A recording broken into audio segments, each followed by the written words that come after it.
जी हाँ, आपने सही सुना। पबजी मोबाइल भारत में वापस आ सकता है। अब आपने न्यूज़ में, अलग अलग वेबसाइट्स में, अलग अलग जगहों पर ये चीज़ तो सुन ली होगी। तो आज मैं इसकी कंप्लीट स्टोरी बताने वाला हूँ कि ये क्यों आ रहा है, चीज़ें कैसे काम करेगी, कब तक आ जाएगा और ये ओवरऑल हो क्या रहा है इस पूरी पबजी वाली न्यूज़ के साथ। तो देखो भाई, आपको पता होगा कि पबजी को बैन कर दिया गया था क्योंकि इसका जो पब्लिशर है वो टेंसेंट था, जो कि इंडिया में पबजी को प्रोवाइड करता था। पबजी मोबाइल की बात कर रहा हूँ मैं।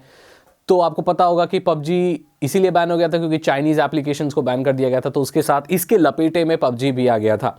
बाद में कई लोग क्या कर रहे थे कि टैप टैप और अलग अलग थर्ड पार्टी प्ले स्टोर से या अलग अलग ऐप स्टोर से डाउनलोड करके इसको किसी तरीके से खेल रहे थे, क्योंकि जो इसके सर्वर थे वो एक्सेसिबल थे इंडिया से। मतलब इंडिया से रहते हुए आप इसको खेल सकते थे। बस ये बैन हुआ था तो सिर्फ ऐप स्टोर से हटाया गया था। आईपीज परफेक्टली काम कर रही थी, इसके बारे में मैंने आपको रिपोर्ट भी किया था। लेकिन बात यह हुई कि अब वो आईपीज को भी इंडिया में बैन कर दिया गया। मतलब अगर आप किसी भी तरीके से उस गेम को डाउनलोड कर लें तो भारत में रहते हुए वो नहीं चलेगा। तो ये पूरे तरीके से क्लोजर हुआ कुछ अभी दिनों पहले कंप्लीटली। मतलब कोई भी रास्ता नहीं छोड़ा कि आप पबजी मोबाइल को भारत में खेल सके। बड़ी दुख की खबर है। जो ऐसे चैनल्स हैं, गेमिंग चैनल्स हैं, जो ऐसे गेमर्स हैं, जो ऐसे प्रोफेशनल गेमर्स हैं या जो हॉबी के लिए खेलते हैं, तो भाई कई लोगों का तो इसी पबजी मोबाइल पर ही बेस्ड चैनल था। पबजी मोबाइल ही वो खेलते थे, गेम इकलौता। अब वो नहीं रहा तो उनके लिए तो भाई बहुत खाली जगह हो गई। फ्री फायर वो लोग ज़्यादातर पसंद नहीं करते। जो लोग पबजी मोबाइल ज़्यादा खेलते हैं वो फ्री फायर गेम्स को इतना पसंद नहीं करते, फ्री फायर को, और कॉल ऑफ ड्यूटी को भी इतना कुछ खास पसंद नहीं करते। तो उनके पास कोई ऑप्शन नहीं बच जाता है। तो कंपनी को लॉस तो हुआ। अब जो पब्लिशर था वो था टेंसेंट, लेकिन जो गेम की राइट्स हैं वो एक साउथ कोरियन कंपनी के पास है, पबजी कॉर्पोरेशन के पास है। तो वो एक चाइनीज कंपनी नहीं है, वो एक कोरियन कंपनी है, राइट। इस हिसाब से देखा जाए तो भारत में इसको चलना चाहिए। तो और इसीलिए जो पबजी पीसी है, जो इसकी पूरी रिस्पॉन्सिबिलिटी उस कोरियन कंपनी के पास है, तो वो बैन नहीं हुआ था और वो चल रहा था। अब ये पूरे तरीके से बंद होने से एक नई शुरुआत की शुरुआत हो गई। अब दिवाली तक एक कैंपेन आएगी या ऐसे बहुत चांसेस हैं कि पबजी मोबाइल एक नए पब्लिशर के साथ भारत में दोबारा लॉन्च हो जाए। और ये जो पब्लिशर होने वाला है, ये मैं दावे के साथ कह सकता हूं कि चाइनीज नहीं होगा। और ये भी अनुमान लगाया जा रहा है कि इसके जो सर्वर्स होंगे, आपने देखा था ना कि आप जब खेलते हो पबजी तो अलग अलग सर्वर्स पे खेल सकते हो आप। तो जो भारत में पबजी चलेगा, क्योंकि भारत एक इतनी बड़ी मार्केट प्लेस है पबजी के लिए कि वो सेपरेट सर्वर इंडिया में लगा सकते हैं।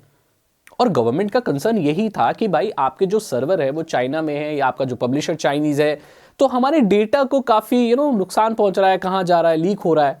तो इस कंसर्न को देखते हुए पबजी कॉर्पोरेशन चाहे तो भारत में सर्वर लगा सकता है। इससे क्या होगा, इससे हमारा डेटा चुराने उराने की जो चीज़ है वो तो बच ही जाएगी। लाइक इसका खतरा तो रहेगा नहीं।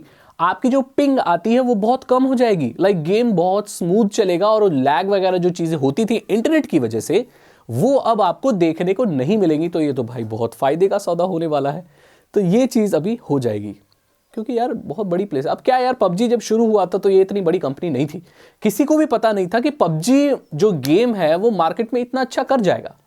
और जो पबजी शुरू हो रहा था तो उनके पास इतनी फंड नहीं होती। जब भी कोई नया गेम या कोई नई कंपनी शुरू होती है तो उसके पास इतने फंड्स नहीं होते। उन्हें ऐसे पार्टनरशिप की जरूरत होती है, ऐसे थर्ड पार्टी कंपनी ऐसी की जरूरत होती है जो उनके गेम को पूरी दुनिया में पहुंचा सके। और यही काम किया टेंसेंट कंपनी ने पबजी कॉर्पोरेशन के साथ मिलकर। अब क्योंकि ये गेम बहुत ज्यादा सक्सेसफुल हो चुका है और इनके पास काफी फंड आ गए होंगे पबजी कॉर्पोरेशन के साथ, तो ये अब सेपरेटली एक सेपरेट एंटिटी बनकर भी ऑपरेट कर सकती हैं। तो इसीलिए अब आपको पबजी शायद देखने को मिलेगा by the end of this year. मतलब 2020 में कुछ तो एक अच्छी चीज होगी गेमर्स के लिए कि एंड में ये आपको मिलेगा।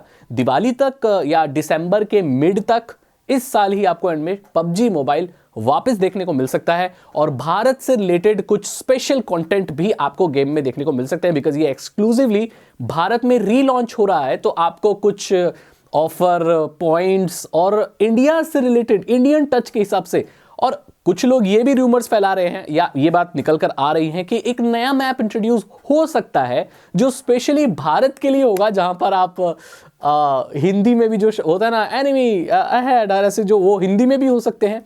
और कुछ इंडिया से रिलेटेड मैप भी आपको देखने को मिल सकता है। ये गेमर्स बातें लीक वगैरह दे रहे हैं। अब कितनी सच्चाई है पता नहीं, लग रहा है ऐसा हो जाता है इस गेम को खेलने में बहुत मज़ा आने वाला है। और मैं भी सोच रहा हूँ कि मैं वापस ही कर दूँ इसमें, जैसे इससे चाइनीज़ टच हट जाता है और कोई दूसरी कंट्री आ जाती है, या तो कोरिया या कोई जापान या कोई भी कंट्री, तो हम इस गेम में वापस आएंगे और वापस अपने चैनल पर मैं स्ट्रीम करूंगा।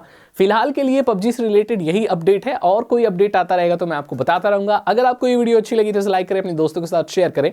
साइबर सिक्योरिटी और इथिकल हैकिंग में इंटरेस्ट है, अगर आप एक इथिकल हैकर बनना चाहते हैं, तो आप डिस्क्रिप्शन जरूर चेक करें। 299 रुपीज़ के 3 इथिकल हैकिंग कोर्सेज जो हिंदी भाषा में, आसान भाषा में आपको घर बैठे इथिकल हैकिंग सिखा देंगे। आपको बस कुछ नहीं करना है, नीचे जाइए, कोई भी एक कोर्स को परचेज कर लीजिए। आपको वीडियो कोर्सेज मिलेंगे, वीडियो लेक्चर्स मिलेंगे, प्रैक्टिकल्स मिलेंगे, उन्हें देखिए और फॉलो कीजिए और आप एक इथिकल हैकर बन सकते हैं 299 रुपीज़ में। ये दुनिया की सबसे सस्ती और हिंदी की बहुत ही बढ़िया क्लासेस हैं जो कोई भी ले सकता है, और किसी भी डिवाइस में आप देख सकते हैं जहां पर वीडियो प्ले होती है। चैनल को सब्सक्राइब करें, ये बिल्कुल फ्री है, बेल आइकन को प्रेस करें, और मुझे फेसबुक, ट्विटर, इंस्टाग्राम पर फॉलो करें। इंस्टाग्राम पर मेरे 60,000 फॉलोअर्स हो चुके हैं। ये थैंक यू सो मच। मैं मिलता हूं आपसे अगली वीडियो में। Thank you so much and good bye.